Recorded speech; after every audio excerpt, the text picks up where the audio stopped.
Na današnji dan prije 19 godina u toku NATO agresije na Saveznu Republiku Jugoslaviju ubijena je trogodišnja Milica Rakić iz Batajnice. Tragedija se dogodila nakon što su geleri od rasprskavajuće bombe uletjeli u kupatilo i pogodili djevojčicu dok je sjedila na noši. Milica Rakić je postala jedan od simbola srpskog stradanja 1999. godine, a njene slike i priče o njenoj sudbini brzo su obišli svijet. Šefica posmatračke emisije OEBS-a Tana de Zulueta predstavila je postizborni izvještaj međunarodnih posmatrača koji su pratili predsjednički izbore u Crnoj Gori.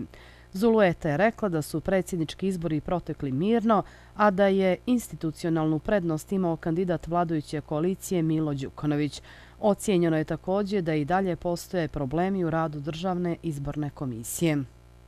Europska komisija danas će u Strasburu predstaviti izvještaj o napretku za zemlje Zapadnog Balkana. Predsjednik Europske delegacije u Crnoj Gori Aivo Orav popodne će dokument uručiti i potpredsjedniku crnogorske vlade Zoranu Pažinu.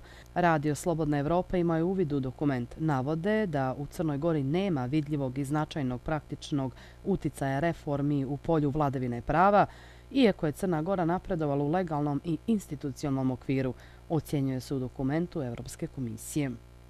Predsjednik Srbije Aleksandar Vučić je rekao da još nema predlog rješenja za Kosovo i Metohiju i da nije siguran da će to rješenje ponuditi do kraja aprila. Obećao je da će na njemu sigurno raditi ozbiljno, odgovorno i hrabro, ali i konstatovao da ono sigurno za Srbe neće biti lako. Incident od 26. marta na sjeveru Kosova ukazuje na potrebu nastavka dijaloga Beograda i Prištine, kako bi problemi mogli da se rešavaju na konstruktivan način, rekao je za RTS pomoćnik portparola NATO-a Pirs Kazalet, demantujući da je ta organizacija ocjenjivala proceduru Đurićevog odlaska u Mitrovicu.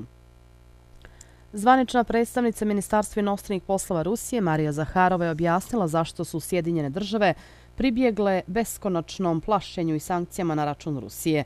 Prema mišljenju Zaharove, Vašington nije uspio da se održi u diplomatskoj igri s Rusijom, zbog čega je prešao na realizaciju drugog plana. Zvanična predstavnica ruskog spoljnopolitičkog resora je ocijenila da je takvo ponašanje američke strane dio velike strategije.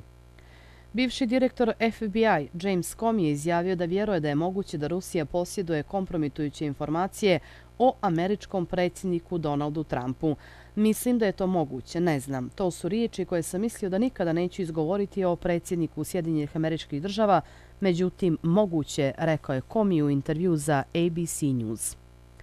Premijer Turske Binali Yildirim je zatražio od grčke vlade da odustane od provokativnih poteza u spornim područjima Egejskog mora nakon što je turska obalska straža sklonila grčku zastavu sa ostrva u blizini oblasti Didim na jugozapadu Turske.